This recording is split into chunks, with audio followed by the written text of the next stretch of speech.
Hey hey! Bienvenue les amis! Bon, nouveau projet, nouvelle vidéo, nouveau thème, on va parler un petit peu d'autonomie électrique aujourd'hui. Voilà, on se calme tout de suite. Autonomie électrique, ça va être à la cool, hein. Vraiment pour les non-initiés, moi le premier. On va commencer par parler de comment faire ses propres batteries.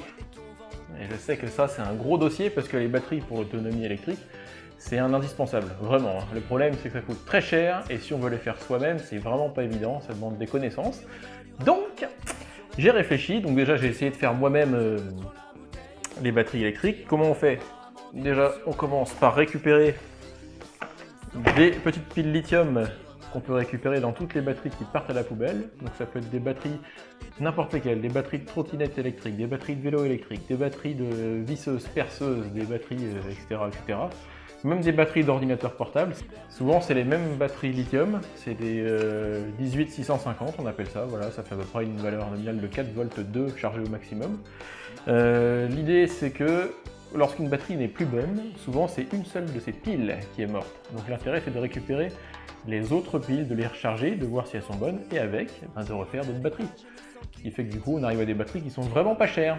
Et c'est ça qu'on veut nous, à la base. Le problème c'est que pour faire ces batteries soi-même, eh bien, il faut réussir à les relier entre elles, donc en soudant. Souvent, il faut une soudeuse à point pour bien faire, chose que pas beaucoup de personnes ne possèdent. Alors moi, je l'ai fait à l'ancienne, je l'ai fait à l'étain, j'en ai essayé d'en faire une, en rajoutant donc une petite carte électronique. La carte électronique, à quoi elle sert? Eh bien, elle va équilibrer la charge entre les piles, pour éviter qu'il y en ait une qui soit trop chargée par rapport à d'autres, éviter qu'elle se décharge trop profondément également. Parce que sinon, on tue les piles, quoi, simplement. Donc cette petite carte est indispensable. Il faut choisir la carte en fonction de la taille de la batterie et du voltage qu'on veut. Donc ça coûte pas cher. J'avais essayé d'en faire une moi-même, j'ai réussi, en soudant à l'étain, malgré tout. C'est pas très bon de souder à l'étain parce que ça surchauffe les piles et du coup on les abîme. Mais quand on n'a pas de soudeuse à point, on n'a pas le choix. Donc j'en ai fait une, 12 volts, avec 6 piles. Bon, elle est très moche, je suis désolé, mais j'ai fait que celle-là. Ça a très bien servi. Mais en faisant quelques recherches, j'ai trouvé une chinoiserie qui est vraiment très intéressante. C'est ce petit boîtier-là que l'on paye 7,45 € exactement, frais de port compris. Je vous mettrai bien sûr, comme d'habitude, tous les liens dans la description. Et en fait, ce petit boîtier a déjà la carte électronique intégrée, et on a juste à charger les piles à l'intérieur, et ça nous fait une batterie 12 volts faite sans effort et sans risque, simplement avec nos piles de récup. Et ça, c'est vraiment super. Alors l'idée, ça va être de commencer par une batterie 12 volts, c'est pour ça que j'ai marqué autonomie en électricité niveau 1, parce que bien sûr avec 12 volts on fait pas grand chose, mais ça permet déjà de familiariser avec la récupération des piles, avec la conception de batterie en toute sécurité. Donc on va remplir ces piles là dans ce boîtier, ça va nous permettre d'avoir une batterie 12 volts assez conséquente, et en plus, petit bonus, on peut charger également les téléphones portables en 5 volts avec en USB, donc c'est un petit boîtier, pour le prix franchement c'est magnifique. C'est magnifique, si on ne paye pas les piles lithium, c'est que de l'amour. Une fois qu'on a une batterie 12 volts, qu'est-ce qu'on peut faire avec? Et c'est là où on arrive à la deuxième partie de notre vidéo. On va essayer de faire une enceinte Bluetooth maison. Alors pour ce faire, rien de compliqué non plus. J'aime bien faire les choses simplement. Et on va prendre une deuxième chinoiserie qui est un petit module Bluetooth qui fait également ampli. Alors celui-ci il coûte 10 €, je mettrai les liens également. Et il fait, théoriquement parlant, parce que ça me paraît un peu surélevé, il fait 2 fois 100 watts. Donc ça envoie du steak. Ça envoie bien du steak. L'idée, ça va être d'alimenter ce petit module-là avec notre batterie 12 volts. Mais pour que le son sorte, il va falloir une enceinte. Alors, l'intérêt de ce petit boîtier Bluetooth, c'est qu'il est compatible avec toutes les enceintes de récupération qu'on va avoir. Par exemple, celle-ci est une enceinte de récupération que j'ai eue pour un déménagement. Elle partait à la benne et elle est super. Donc il y a deux enceintes ici. Donc on connecte les câbles ici. On va le connecter à notre petit boîtier Bluetooth qui sera relié à la batterie 12 volts. Et vous allez voir qu'en faisant ça, on va pouvoir faire notre batterie Bluetooth super puissante et pour moins de 100 € avec la batterie. Ça c'est merveilleux. Donc on va mettre ça en place tout de suite. Et puis on débriefera après. C'est parti! Donc on commence par déballer le paquet. Donc là vous avez le petit cadre extérieur à monter soi-même et la petite carte électronique au milieu. Donc on va faire ça, c'est très facile, c'est un puzzle pour les CE1. Il faut juste mettre donc dans les quatre coins les pas de vis qui se vissent justement, qui permettront donc de visser par-dessus bien le cadre extérieur. C'est parti. Il n'y a vraiment pas pour long. Une fois qu'on a mis les 4 coins, on peut commencer à mettre les plaques, voilà, en mettant bien les trous en face des prises.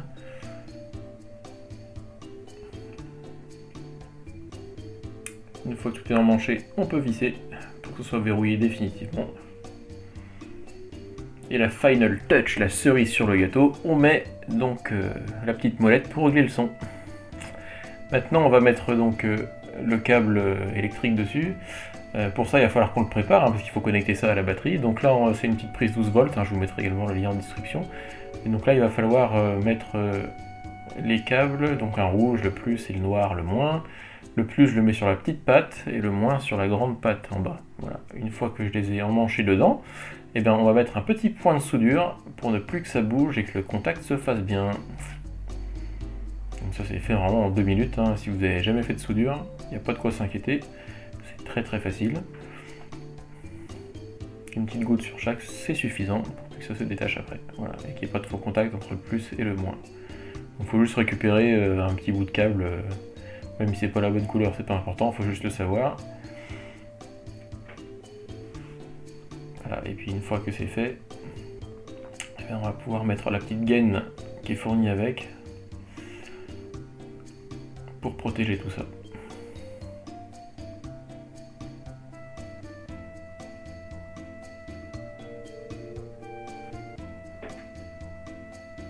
Voilà.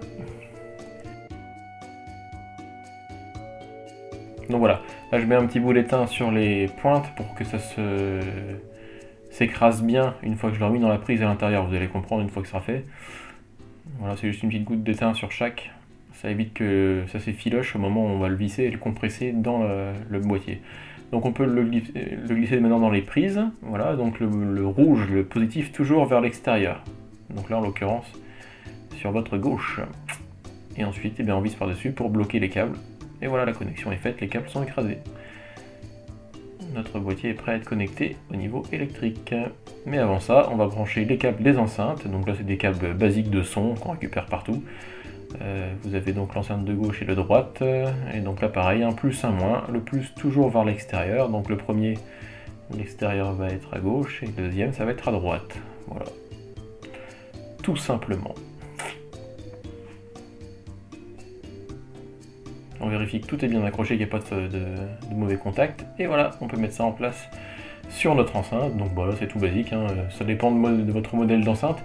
Moi c'est une fixation avec un petit clipet, simplement on enfiche le câble dedans en appuyant et quand on relâche il est verrouillé, terminé. On va pouvoir remplir notre petit boîtier avec nos piles au lithium.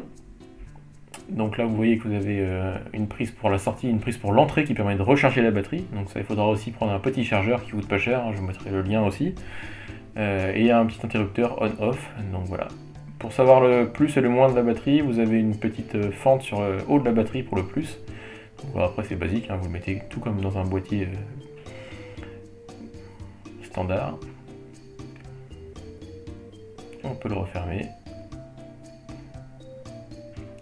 Un petit clic, et là vous allez voir qu'une fois qu'on l'allume avec le bouton on, bim, on a la surprise d'avoir une petite jauge de 3 petites LED bleues qui permet de savoir si la batterie est pleine ou vide, tout simplement.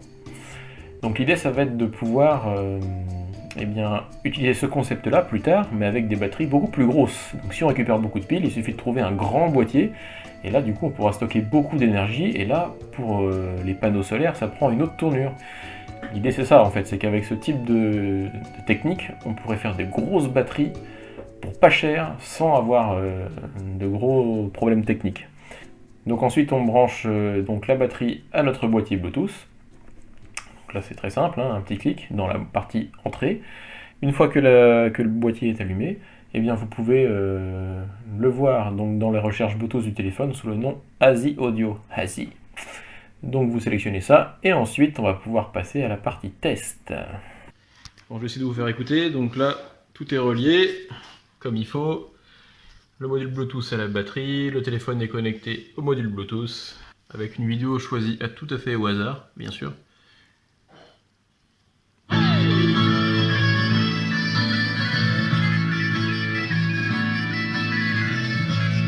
peut monter un peu ou pas ?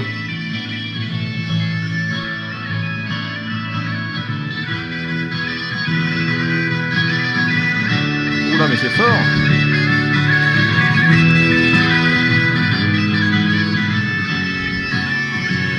Est-ce que c'est pas un succès?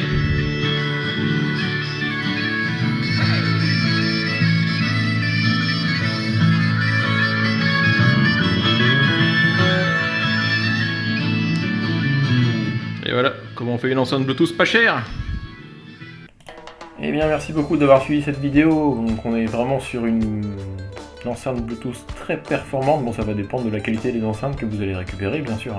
Mais là, vous voyez en haut à gauche, j'ai fait la petite comparaison. Vous avez la petite enceinte JBL qui coûte 30 €. Bluetooth, et ben, je peux vous dire qu'il n'y a pas photo, je préfère la mienne. C'était juste pour la comparaison. Donc voilà, c'est une enceinte comme ça, vous pouvez faire la fête en soirée, je peux vous dire. Ça vaut une sono tous les jours. Donc c'est pas cher, c'est facile et c'est trop bien. Donc maintenant je vais pouvoir travailler en musique, en extérieur, en intérieur, partout. Ces petits boîtiers Bluetooth, on peut les mettre même dans les voitures pour remplacer les autoradios, c'est ce que j'ai fait. On peut les mettre dans les maisons pour remplacer une chaîne Hi-Fi. Il suffit de brancher un petit transfo entre 12 et 24 volts en permanence, et du coup l'ampli il fonctionne. Vous pouvez ainsi mettre la musique chez vous avec votre téléphone. Donc voilà, maintenant je vais pouvoir travailler dehors en musique pour les prochains projets, installation de panneaux solaires, construction de yurts, etc. etc. Donc merci d'avoir suivi la vidéo, et puis à bientôt pour de nouvelles aventures. À Kenavo!